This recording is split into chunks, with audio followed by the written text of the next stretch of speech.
Apple's iPhone. Sophisticated design. Homegrown. Well, not exactly. The idea starts here, and the new iPhone's processor is made in Texas. But the battery, its display, and most of its other parts are made somewhere else. The iPhone has hundreds of different components, an estimated 90% of which are manufactured with help from workers in Germany, Singapore, Korea, Taiwan, China, and elsewhere. Now, outsourcing to China is a story you've heard before, right? You know, China has millions of unskilled workers willing to work for less than Americans. That's not new. But let's take a look at what happens when manufacturing is sent overseas. Take semiconductors, those tiny, essential components of any electronic device. Manufacturing semiconductors happens in 3 stages: design, wafer fabrication, and assembly. In the 1960s, U.S. companies started sending low-skill aspects of assembly to Asia. Skilled wafer fabrication followed in the 1980s. And within the last decade, some complex design work has moved overseas as well. The point is that innovation requires relationships between design teams and factory workers.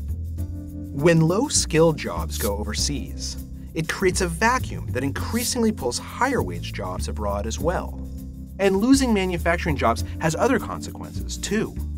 As American manufacturing has declined, our economy has lost what's known as a job multiplier. Let's look at some estimates from the U.S. Bureau of Labor Statistics. If America were to create 1,000 auto manufacturing jobs, suddenly, auto plants would start ordering more parts from other companies and hiring new managers.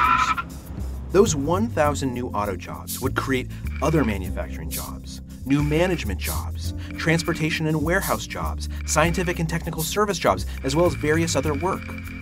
All told, you would add 5,712 total jobs to the economy as a result. Now, consider what happens if you add 1,000 new hospital jobs. More nurses, for instance, means you create other healthcare jobs, like nurse assistants and lab techs. You create other scientific and technical service jobs, and various other positions, but only for a total of about 1,700 jobs.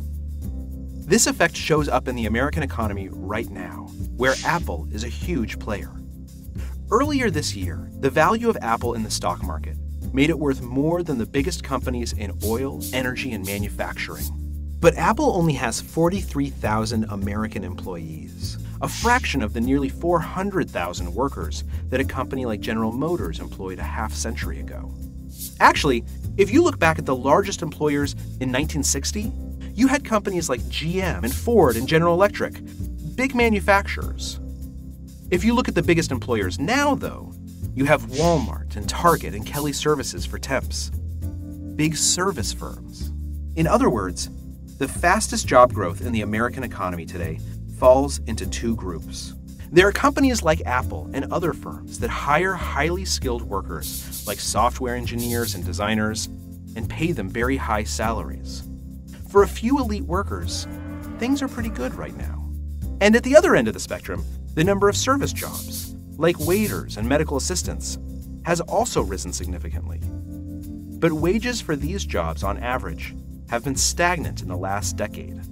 And the jobs in the middle, the work for everyone else, like salespeople and office assistants, steelworkers and manufacturers, those jobs have increasingly disappeared.